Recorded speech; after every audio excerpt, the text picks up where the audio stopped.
एक युवा का स्टार्टअप हो या इंटरनेशनल टेक्नोलॉजी हो, ये तमाम चीज़ें जब एक प्लेटफॉर्म पे आएंगी तो इससे बिजनेस को भी बढ़ावा मिलेगा। कई ऐसे बिहार के यंग स्टार्टअप्स हैं जिन्होंने समय समय पर अपने स्टार्टअप को लेकर जानकारी मेरे संज्ञान में दी। मंत्रालय और फूड प्रोसेसिंग इंडस्ट्री से जुड़े हुए लोगों के साथ चर्चा की। इस चर्चा का उद्देश्य, इस बैठक का उद्देश्य इंडस्ट्री और मिनिस्ट्री के बीच की दूरी को मिटाना है। जो कठिनाइयां, जो परेशानियां फूड प्रोसेसिंग इंडस्ट्री से जुड़े हुए लोगों को आती हैं, उसको कैसे दूर किया जाए, उसको कैसे कम किया जाए, इस उद्देश्य के साथ आज ये बैठक हम लोगों ने आयोजित की। भारत एक कृषि प्रधान देश है और बिहार जैसा राज्य, जिस राज्य से मैं खुद आता हूं, एक कृषि प्रधान राज्य है। ऐसे में फूड प्रोसेसिंग का एक बड़ा महत्व है। बिहार जैसे राज्य को विकसित राज्य बनाने की दिशा में आगे लेकर जाने के लिए जब मुझे मेरे प्रधानमंत्री आदरणीय नरेंद्र मोदी जी के द्वारा इस विभाग की जिम्मेदारी नहीं भी दी गई थी, तब भी मैंने बिहार फर्स्ट, बिहारी फर्स्ट के माध्यम से अक्सर इस बात का जिक्र किया था कि कैसे फूड प्रोसेसिंग यूनिट के माध्यम से, फूड प्रोसेसिंग इंडस्ट्रीज के माध्यम से कैसे हम लोग अपने प्रदेश को विकास की गति दे सकते हैं। अगर हमारे राज्य में अलग अलग जगह पे प्रोसेसिंग यूनिट्स खुलते हैं तो ना सिर्फ हमारे किसानों को इससे आर्थिक लाभ होगा, बल्कि हमारे राज्य का राजस्व भी बढ़ेगा और हमारे प्रदेश के युवाओं को रोजगार के अवसर भी मिलेंगे। और जब मैं प्रोसेसिंग यूनिट्स का जिक्र कर रहा हूं तो मैं बड़े उद्योगों का ही जिक्र नहीं कर रहा हूं, मैं उन छोटे उद्यमियों का भी जिक्र कर रहा हूं जिन्होंने छोटे स्तर पर ही सही पर एक अपनी पहचान बनाकर जॉब सीकर से जॉब गिवर्स की भूमिका में वो लोग आए हैं। भले वो स्मॉल एसएचजीज हो या माइक्रो एंटरप्राइजेस हो, और बड़े उद्योग तो हैं ही इसमें जिन्होंने अपना योगदान देने का काम किया। ऐसे में आने वाले दिनों में बड़ी सोच के साथ हम लोग बिहार में प्रोसेसिंग यूनिट्स को बढ़ावा देने के लिए हम लोग कार्य कर रहे हैं, जिसका जिक्र आने वाले दिनों में और प्रमुखता से मैं आपके साथ करूंगा। पर उस दिशा में जो बाधाएं हैं, जो अड़चने हैं, उसको कैसे हम लोग दूर कर सकें, उस उद्देश्य के साथ आज इस बैठक को हम लोगों ने आयोजित किया, जहां पे ऐसे लोगों को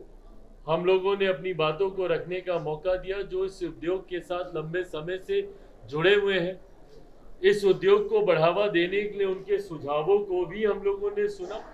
तो वही ओपन हाउस के माध्यम से चर्चा उन लोगों के साथ भी हम लोगों ने की जिन्होंने व्यक्तिगत तौर पर संभवतः अपने घर परिवार की मदद से अलग अलग फूड प्रोसेसिंग इंडस्ट्रीज की स्कीम का लाभ लेते हुए अपने आप को स्थापित करने का प्रयास किया। आज इस बैठक के माध्यम से हम लोगों ने वर्ल्ड फूड इंडिया, जो मेरे मंत्रालय से जुड़ी हुई एक ऐसा इनिशिएटिव है जो ना सिर्फ राष्ट्रीय स्तर पर बल्कि अंतर्राष्ट्रीय स्तर पर भी फूड प्रोसेसिंग इंडस्ट्री से जुड़े हुए लोगों को एक प्लेटफॉर्म पे लाने का प्रयास करता है। एक अम्ब्रेला के नीचे, एक छत के नीचे ये तमाम लोग कैसे एक साथ आकर एक दूसरे के साथ इंटरैक्ट कर अपनी योजनाओं का आदान प्रदान कर सके, ये वर्ल्ड फूड इंडिया वो प्लेटफॉर्म प्रोवाइड करता है। पिछले साल भी 2017 से हम लोगों ने वर्ल्ड फूड इंडिया की शुरुआत की, पर बीच के कुछ साल पेंडेमिक की वजह से, कोविड की वजह से हम लोग इसको निरंतरता में चला नहीं पाए। पर पिछले साल से पुनः हम लोगों ने इसकी शुरुआत की है और इस उद्देश्य के साथ कि हर साल इस इनिशिएटिव को भारत में किया जाए ताकि विदेशों से भी जो लोग आए ना सिर्फ वो अपनी टेक्नोलॉजी का प्रदर्शन भारत में कर सके, बल्कि भारत के जो यंग स्टार्टअप्स हैं या जो ऐसी टेक्नोलॉजीज हैं उसको भी एक इंटरनेशनल मार्केट मिले अपनी चीज़ों को प्रदर्शित करने को लेकर। इस उद्देश्य के साथ हम लोग आगामी 19 तारीख से लेकर 22 तारीख तक वर्ल्ड फूड इंडिया का हम लोग आयोजन करने जा रहे हैं, जिसमें कई राज्यों के का प्रतिनिधित्व इसमें होगा, कई मिनिस्ट्रीज का इंटर मिनिस्ट्रियल इंटरैक्शन भी है इसमें, जहाँ पे अलग अलग मिनिस्ट्रीज भी अपनी चीज़ों को फूड से जुड़ी हुई कैसे उसको इनकॉर्पोरेट किया जा सकता है उसको भी वो लोग वहाँ पर प्रदर्शित करने का वो लोग कार्य करेंगे। कई देशों के प्रतिनिधि मंडल भी इसमें एक अहम भूमिका निभाने का काम करेंगे।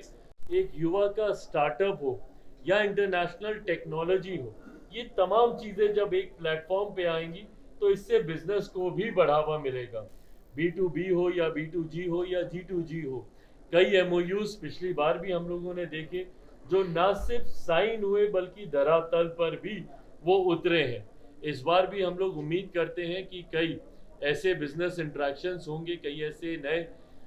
MOUs साइन होंगे और कई नए एवेन्यूज इसके माध्यम से हम लोग खोलने का अवसर हम लोग को मिलेगा। तो आज इन तमाम बातों को लेकर आज ये बैठक थी और मैं उम्मीद करता हूँ कि इसमें जितने साथियों ने इसमें शिरकत किया वो आने वाले दिनों में वर्ल्ड फूड इंडिया में भी वो लोग आएंगे। कई ऐसे बिहार के यंग स्टार्टअप्स हैं जिन्होंने समय समय पर अपने स्टार्टअप को लेकर जानकारी मेरे संज्ञान में दी, उनको भी हम लोग वर्ल्ड फूड इंडिया में आने वाले दिनों में हम लोग देखेंगे। तो इस उम्मीद के साथ कि एक successful edition, third edition World Food India का हम लोग करने जा रहे हैं, उसको कैसे सक्सेसफुल किया जा सके, उसको कैसे और भव्य और बड़ा, ज़्यादा से ज़्यादा लोगों को कैसे समाहित किया जा सके, इसको लेकर अलग अलग राज्यों में भी हम लोग ये कार्यक्रम आयोजित कर रहे हैं। इस तरीके के रोड शोज हम लोग आयोजित कर रहे हैं। महाराष्ट्र में भी हम लोगों ने किया। बिहार मेरे लिए विशेष मायने रखता है क्योंकि इसी राज्य से मैं आता हूँ। तो आज हम लोगों ने बिहार में भी इस कार्यक्रम को आयोजित किया। अब इसके अलावा आप लोग